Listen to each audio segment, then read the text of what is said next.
Thank you for your presentation, Director Saunier. We're now on to delegations.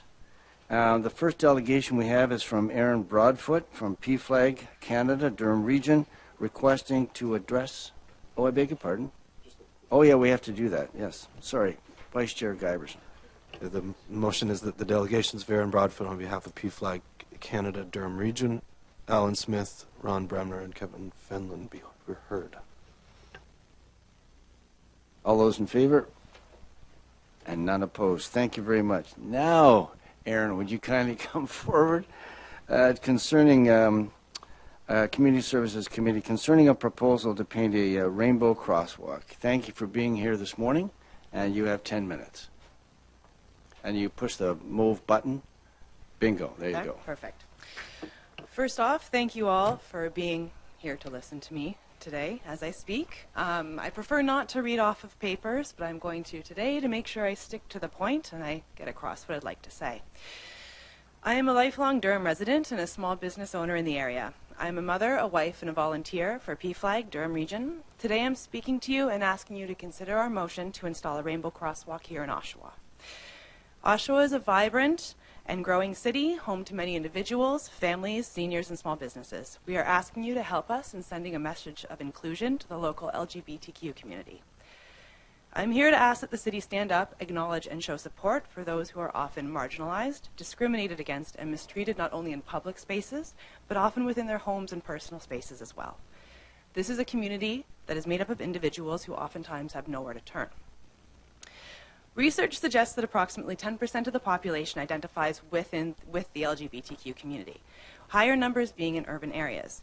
40% of homeless youth are identified as LGBTQ. This does not include those who are couch surfing, staying at friends, or who are homeless but not actually outside of a home. Suicide attempt rates in the LGBTQ community run 4 times higher than the general public, 33% as compared to 7%. Trans-identified folks have an even higher rate at 47%. Being part of P.F.L.A.G. and being involved in Durham P.F.L.A.G., I can confirm that individuals are lost every year to suicide because of familial and societal rejection, because they do not feel like they belong, and because they are told they do not belong. It is a very real issue that we have right here in our community.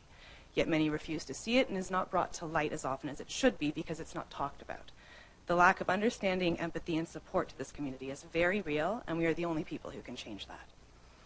I'm here today as a representative of P.F.L.A.G. Canada Durham Region. We are an all-encompassing not-for-profit organization that supports people who reach out to us as they work through their individual paths and journeys, which may include that of gender identity, gender expression, and sexual orientation. We are a provider of education and resources to the greater Durham community to help encourage inclusion and equity. Our organization is 100% volunteer-based. We have no salaried staff. We have 120 active volunteers, and I'm the volunteer manager, so I know we probably actually have way beyond that that we deal with on a daily basis that help support 10 monthly ongoing programs.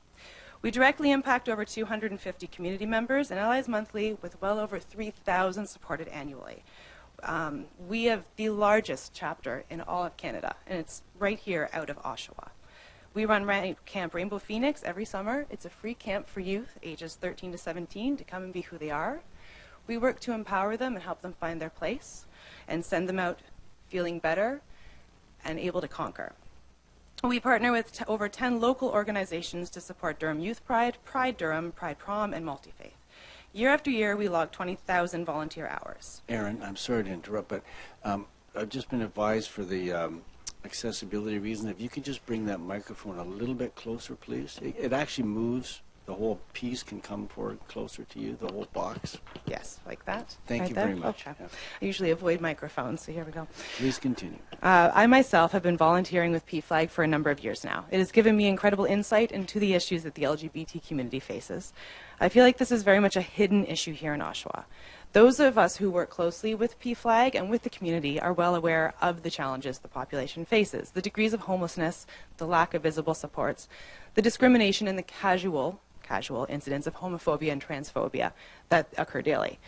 But the general population, and because I do own a small business and talk to the population daily where I work, people are shocked by what happens in this region. People are surprised by the lack of resources. And people are surprised by how prominent this community is here in Oshawa. Creating landmarks of significance, such as this Rainbow Crosswalk, will help bring these challenges to light, create meaningful conversation, and help us engage a population in pushing for significant and much-needed change. My daughter is an out lesbian. In my house, this is a non-issue. It was never an issue. When she faces discrimination in her everyday life, she can come home and she gets comfort from the rest of us in the house. Time and time again, people tell me my daughter is lucky. She's fortunate to have this kind of support. And how should somebody be said to be lucky to be supported for who they are in everyday life? Is this not what most of us expect on a daily basis? And this is why I think it's important that the city show the LGBT community the support that they deserve and that they need, to show that we as a community stand beside them and behind them, and we are working to become more inclusive and more welcoming every day here in Oshawa.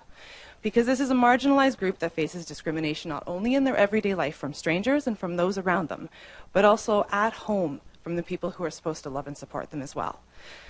It's time for Oshawa to step up and show that we as a community are here for our LGBTQ population and we aren't afraid to show it. The Rainbow Crosswalk is a beautiful, peaceful, and well-recognized symbol of that acceptance. One city in Durham has already stepped up and is now painting a Rainbow Crosswalk. Clarington will be installing their crosswalk on the 13th of July. This is the first city east of Toronto to do this, but many are also stepping up and considering motions right now.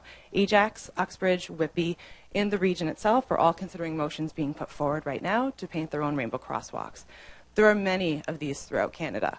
Ontario has been a little slower to adopt, and it's time for us to step up too. It is my understanding that objections have been made by the City of Oshawa regarding a couple of different issues. First, there's the issue of the religious community and possible offense to them. Let me first say that the LGBTQ peoples are part of every community, every color, every faith, every belief, every system. This is a community that has no borders and is a part of every other community that exists. And I cannot believe that a crosswalk with a painted rainbow on it would offend anybody. There are many churches, mosques, temples, and synagogues that stand as a symbol of one's faith in the region around us. Centers, religious representations such as crosses, billboards with Bible quotes are seen all around us. These offer community members a symbol of inclusion and oneness, offer places where they can convene with others of the same beliefs and or culture. These symbols, buildings, and representations are not seen as offensive, but rather as places or representations of communities that exist so that people can find others that they identify with and feel supported by. A Pride Crosswalk will offer this symbolization to the LGBT community of inclusion, oneness, and belonging within the region, and the affirmation that they do exist and are valued. To speak to the concern of egalitarian society, supporting the LGBT community does not mean supporting other communities less, or excluding other communities. As just mentioned, the LGBTQ community is a part of all communities. Additionally, why pit one community in need of support against another? Instead of saying we're doing too much for one community, why not focus on doing more for all communities in need? Why not move forward and set an example of inclusion, of support and understanding? Let's be the kind of community that other communities want to model themselves after, a community all people will want to move to, do business in, and raise families in. Let's be the initiators of this change. Will this cost the city money? Yes, of course it will. But engaging in meaningful inclusion will encourage other companies to move to the area and develop, bringing employment and business to the area. Increasingly, companies are engaging with areas that not only are economically viable, but show inclusivity for their more diverse staff, leading the way to show that the city does care about all of its residents and is truly engaged with inclusionary work will set the stage for greater future economic growth across the entire Durham region. And while there is a physical cost to this, we ask that you address it as part of a community beautification project. We are asking you to make it a part of the city's budget. The LGBT community does not receive funding for spaces or installments. In Durham, the LGBTQ community has very limited support. We are asking the city to look at this the same way you look at budgeting for an annual flower planting or holiday lighting expenses that light up our city through the air. We ask that the motion to build a rainbow crosswalk be put forward as part of the budget, that it be installed and maintained as part of the city's commitment to inclusion and to show the LGBTQ community that they are valued, seen, and are part of the diverse makeup that makes up our city and region. Thank you again for taking the time out of your day, which I acknowledge is likely very busy, to be here listening to me. I hope that you will take what I have said, consider it, and decide that it is time here in Oshawa for us to move forward with our own rainbow crosswalk and be a part of a movement that demonstrates compassion, support, inclusion, and understanding. I feel like I just talked very fast. Thank you very much. Well, you got it all in, and you still had 1 minute left. I So still have 1 minute. There yeah, you go. well timed. Thank you. And thank you for your presentation. Do we have questions from the, I believe I have Councillor Giberson and then Councillor Gray. Are you going to let Councillor Gray go first? Sure, okay, we'll do that. Thank you very much for your presentation. What is the cost of this crosswalk? The cost would be approximately $8,000. Okay, so we have 8K. Do you have a location in mind? We don't. There has been some discussion. I myself do not have a personal opinion to the location, so I think there's other people within P.F.L.A.G that could better speak to that. But we understand there are restrictions on certain areas, and it would need to be in a spot of convenience that works for the city. Okay, you mentioned that you're the volunteer coordinator. Would volunteers be willing to paint the crosswalk? I can, when it comes to painting, I imagine yes. Okay, and is there any capability on your organization to do some fundraising towards it? Fundraising is difficult. We've suffered some extreme losses in funding that's been directed to us over the last couple of years, and we're very much struggling just to make ends meet for the programs we run for youth in the organization right now. I'm not going to say no, but it would be very difficult for us to raise funds at the moment. Okay, those are all the questions I had. Thank you. Okay.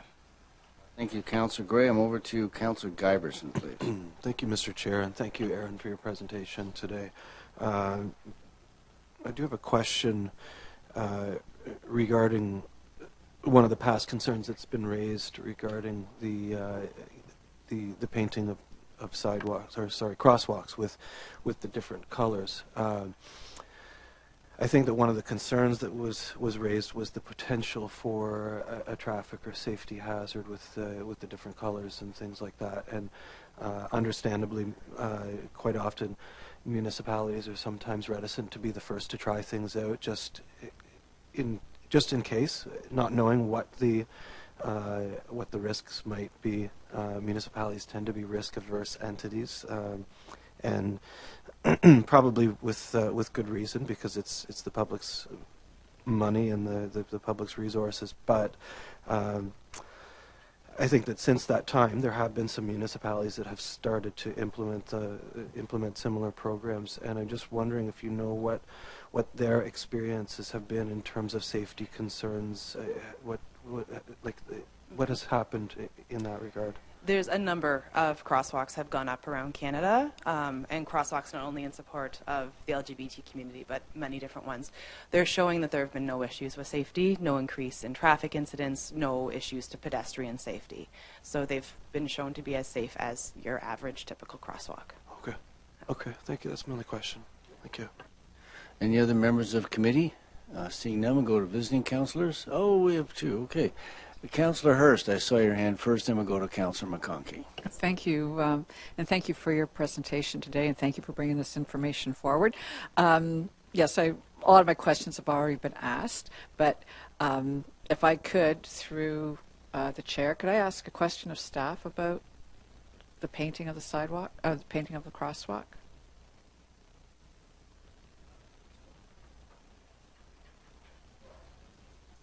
Now it's just questions to the delegation. Okay. When they're all done, you can ask. Okay, then, with respect to the actual, I understand that like $8,000 seems high to me. I don't know, but anyways, and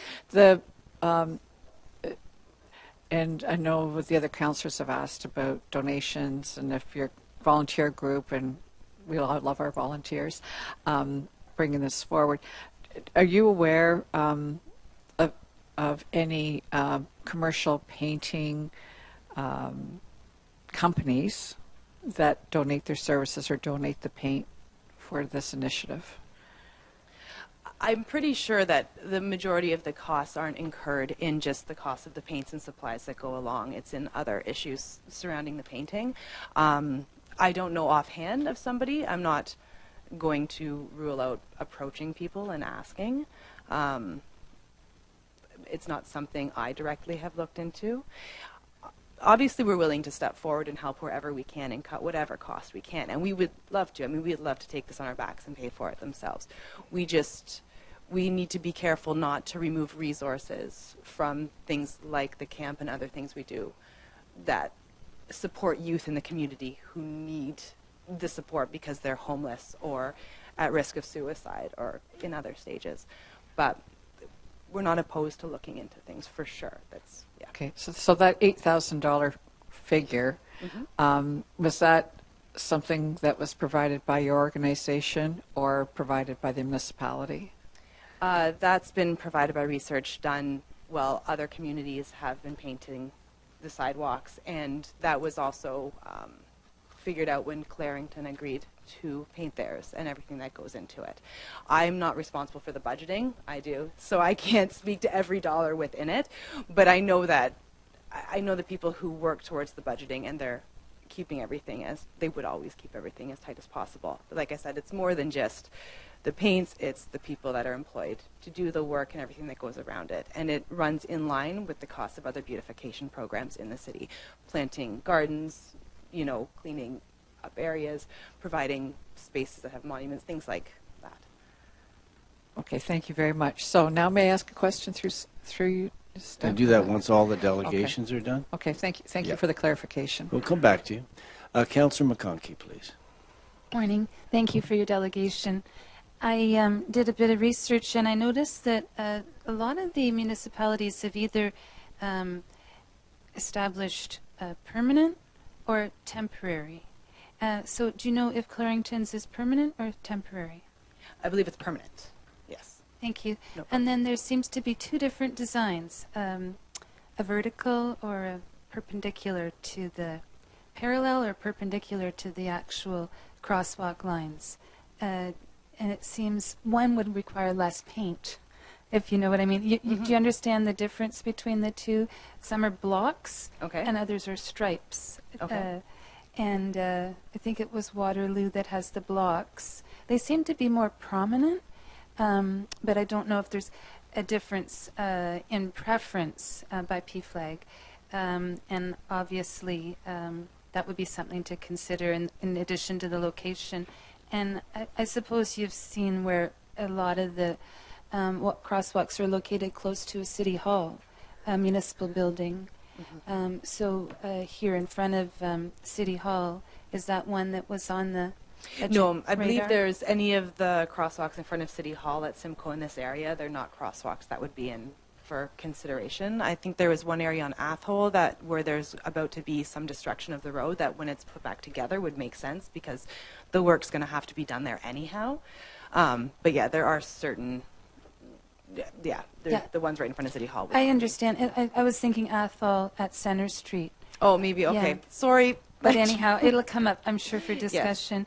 But the cost does seem to have a broad range when you look at the different municipalities that have already implemented them online. I couldn't understand it, so I was thinking maybe it's temporary versus permanent. There is, and it would probably speak to the city, and I know our members have done some of the research within Oshawa too, and are speaking to some of the costs here. So, but yeah, we were looking at permanent. Okay, thank you very much. Those are my questions. Thank you. Any other members of the committee? And seeing none, thank you, Erin, for your presentation.